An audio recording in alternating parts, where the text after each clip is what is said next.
What is going on, guys? It's Ben from the Parker Brothers and welcome back to another video. So today you join me in my brother's front room on a very miserable day outside. But I thought, what better way to do the video and have a recap on all my 2020 captures and all my best moments of 2020. Definitely had some good fish over the duration of the year. So what I wanted to do is just take you guys on my journey, if you like, and sort of show you what happened through the duration of 2020. But before I start this video, guys, what I wanted to say is just give us a massive thumbs up. Make sure you comment down below, guys, and smash that subscribe button so you don't miss any videos going forward. So starting off the year, it was around February the 8th-ish.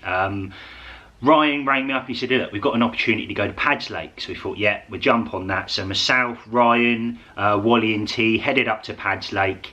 And to be honest, it all went downhill from there, really. It was absolutely horrendous weather. It's the first time I've woken up with the bivvy pulled back on itself. I had water coming on my face, what woke me up in the morning. And it finished there, really. We went home. So around the 23rd of March came and Ian gave me a call and we managed to book on West Lakes, which is in Chichester, which is a lake quite close to my heart, really. I've had some good fish out of there. It's just a nice place to be. You feel like you're the only person fishing the lake because there's never anyone up there. But we went down there and done the first 24 hours. It was looking perfect. The weather was coming in the next day. It was going to go off. I put money on it was going to go off. And then old Ralph come round in the morning and said, look, guys, you're going to have to get off. The lockdown's come in and nobody's allowed to fish. So that was it. Lockdown came in the UK and you weren't allowed to fish. Too late May, you couldn't fish at all. So our next session was late May. Obviously we haven't been able to fish for ages due to the lockdown in the UK. So this was it, this was our opportunity. So 3 weeks prior to knowing that they were going to open the doors to the carp fishing world again, I think it was myself, T and Ryan, we rang up Todber, managed to get a session on Todber, but we had 24 hours prior to that where we were off. We knew we were off so we could get a session in, so we headed down Longbridge Lakes. Well, Longbridge Lakes is a lake in Romsey, around the Southampton area. But they weren't booking anybody on. It's just basically come up first person, first comes first serve. So 11 o'clock the day before, myself, Ryan, T, Wally were all sleeping in our cars, buzzing for it, as you do, sleeping. So the bailiffs come around in the morning, we went down, got the swims we wanted. First thing, we were the first people in the queue. Woke up in the morning, by the way, and there was like 20 cars behind us. A good job we did turn up when we did. So we got down to the lake, started fishing. Ryan, in typical fashion, starts banging them out. I think he had around 7 fish in total that particular in 24 hours. It might have been more, but he was fishing his bait boat right up to the island, dropping it and catching fish straight away, and fair play to him for that. Myself and T were struggling. Moved on to zigs later in the session. I think I was about maybe 6 hours into the session, something like that, and I moved on to zigs and I had one mid-teen, I think it was 15 odd pound, and then I had a common as well, a common around sort of low 20. But what I'll do is, guys, I'll put that up on the screen now so you can check that out, that little bit of footage of that common, but beautiful fish. And that finished our session off at Longbridge, and then we moved on to Todber. So Todber Little Hayes was the next lake. Beautiful lake, first time up there. We never fished the complex before, or I fished it, but I fished it probably 10 years ago with my granddad, so it's been a very, very long time, and obviously the lakes evolve. So haven't fished it in a long time. Turned up, Little Hayes. Again, Ryan, in typical fashion, starts banging them out, starts having fish straight away. T, off the top of my head, again, had fish, but I mean, highlights of that session, and that's what this video is all about. The highlights was a linear he had, and I'll put that up on the screen now. Absolutely beautiful fish, probably one of the best fish I've seen in a long time. Wally was there getting involved. He had a ghosty, he had a few nice scaly ones with some nice apple-sized scales up the back of them, beautiful fish. And I managed a couple myself as well on Little Hayes. It was a hard session for me, but again, I'll put them up on the screen now as well, so you can check them out for yourself. So 26th of May come, myself and T were getting ready for about a week's sessions. We managed to get a couple of days in at River Farm, which is a nice little intimate water. It's basically in the back of someone's garden. It's got the house and then the lake there, very small, couple of acres. It's not very big. So we went there and I was fishing the pole as I do up there, put my 18-metre pole out, dropped it. I had a hard session. T again had a couple, typical T fashion. He's always having fish. He had a few fish. I think they were low 20s, commons. I managed a 34 pound 8 ounce maybe, I think it was, something like that. A low 30, common, beautiful fish, nice and black up the back. And that was probably my highlight of that session. And we knew that we were moving now to the next day on to Thorpe Lee. So Thorpe Lee was the next session. I mean, this was just something else. So me and T turned up. This was directly after the river farm. So we turned up, got there. We were right the other side of the lake. I think it was pegs 45 and 44, something like that, right next to the island. Lovely little swims, intimate little swims. You've got all the woods around you. It's just lovely. You know, you feel like you're the only person fishing the lake. So we got there, we put next to her, I put our rods out. I got my rod out first. Within about 10-15 minutes, I ran down to my rods, hit into it, boom, 25.8 I think it was. Beautiful fish. Couple of minutes later, T on the other side, just up from me, he's like, "No, I'm in a minute." His rod's rang. So at that point, I've still got this 20-pounder there. So I put in the sling, like, yeah. Went over, helped and landed that. So this is the first time in a moment to remember when myself and T both had 20-pounders on the bank. And I mean, that's footage that I'll never ever forget, because that's the first time. We always said we go to the bank and have two 20s. We've done that numerous times, but to have them at the same time and get footage of it, game over. So we've done that. So the session went on. I was giving him the bait, it just worked, everything worked. I think I had 20 fish in 48 hours all in all, which is just an incredible session, just incredible. Everything, it was one of them sessions, like if you like red letter, but everything just went right. The bait, my accuracy, you know, it just went right. And again, the footage is just unbelievable. If you haven't seen that video, guys, check it out, and I'll put it at the top of the screen now. Great video. So 30th of May, I managed to get in up Hordle. Now Hordle's under new ownership and they're changing it all up there, but cut a long story short, I had a nice 20, low 20-pounder, got a little bit of footage of it with Ryan, nice social, and that was that really.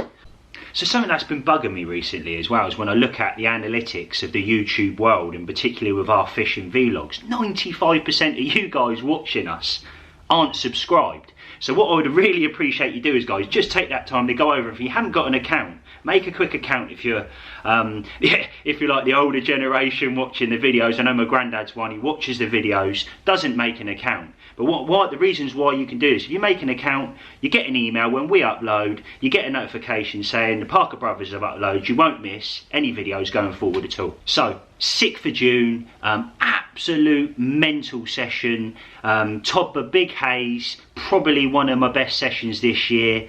920s, or I think it was 820s, sorry, 230s in 48 hours. Again, I don't want to ramble on about this one, guys, because there is a full video, and the video is brilliant. It's got brilliant views on the channel. Check that out, and I'll put that at the top of the screen now, and you can have a look at that one. 17th of June, Todburn Manor, I managed to squeeze in a session with Ed. Only a quick session, I think it was a 48-hour. We managed to get on Wadmill Lakes there. I managed one fish. It was a mid-20. It's on the screen now, guys, but I mean, I didn't have my scales, so I don't know. I say mid-20, that's what it looked like. So nice fish, just the one. Then I had another smaller common on that session as well, so that was that one. So 24th of August, around that sort of time, I managed to get my EDAC again. So I went to again a lake very close to my heart called Rooksbury. Used to fish there as a young kid with my granddad. And I managed a fish called Penny, which was a low 30, which was one of the biggest fish in the lake, if not the biggest fish in the lake. So I was absolutely buzzing. It wasn't the biggest fish in the world, but to me that was like catching a 50-pounder. It was old, it was a nice mottled fish, it's got like old scales, you can just tell it's old. Lovely fish it was. 2 weeks on, early September, managed to get a session in up Lakeside. Nice session. I think I had it was cut short, but I had in 4 hours I had, I think it was something like 4 20s and a couple of other good fish as well. So that was an absolute banger. So a couple of days later I went back to, this is sort of like just under a month on, went back to Rooksbury again, and I thought obviously I had good luck before, as I mentioned previously in the video. I caught Penny, got there, put the rods out, a couple of swims up from where I've fished before, and would you believe it, I've had the same fish again. I caught Penny. I think it was a little bit bigger than it was, but again, besides the weight, again, it was a joy just having the fish on the bank. I managed to get a few better pictures because it was early morning, not night time. But it's an interesting one, guys. I mean, I've had a fish called Black Spot I've caught twice, and a fish called Penny I caught twice, as I just mentioned. If any of you guys caught a fish twice or 3 times, it would be interesting. So give us a comment down below and let me know if you've had that. Mid-September, the Res, Berners Hall, Essex. Now this was the session of the year for me. You know, it gets me going just talking about it. But so we turned up. It was a 4 or 5 day session. Myself and T went up there. First 3 days, nothing, not a thing at all. So I've got the drone, I've taken the drone up, and then boom, we found spots. We've seen fish as well straight away. Donked them on the spot, bit of bait over the top. I'll be damned, next morning had a fish called Patch. Nearly in tears, just unbelievable the way that fish come in. It was a quite short-lived fight, but it come in and it was just it was just an absolute tank on the bank. 42 pound in the nose. Patch, as I've landed the fish, blah blah blah, 5 minutes later T's rod's ramped off, same spots, we're fishing the same swim. He's had a low 30 again, big black fish with big moon scales up it, typical Berners Hall fish, but again beautiful, and definitely a trip to remember, guys. And if you haven't seen the little 2-minute clip of me catching Patch, that's also on the channel, so you can check that one out as well. 3 weeks on, early October, myself and T got an opportunity to fish Tobber, big haze again. T, in old fashion, had an absolute howler. He had a 30, a nice scaly 30, and he had numerous backup 20s. I actually blanked on that session as well, which I don't mind honestly saying. So that's enough of that. So over a month later, with all the BS going on in the background, more lockdowns coming in and stuff, which I totally respect, but it was not helpful when it come to the fishing side of things. Myself and T managed to get another session in up top the big haze again. And that's sort of what brings me to the end, really, because that sort of November was my last set of fishing, because through December as a month I didn't get any in due to Christmas being expensive and everything else. And as a lot of you guys know, fishing is expensive. But going back onto the actual session itself, T again had an absolute howler, was banging them out left, right and centre, and he also caught the same 30 again he had in the session before, which is just ridiculous. You know, what are the chances of that happening again? So T, fair play to you, mate. Absolutely smashed it this year, alongside Ryan, Wally and a few others I go with as well, so fair play. So I think we should end the video there, guys. It's been great fun going through all this footage. I hope you guys have loved this, a little bit of a new flavour when it comes to fishing vlogs to the channel, if you like, something a bit different. Again, comment down below, guys, and let me know what you thought of this particular video. But without further ado, make sure you smash that subscribe button, guys. You don't miss any videos going forward. Take care and enjoy yourself, and I'll see you on the next vlog.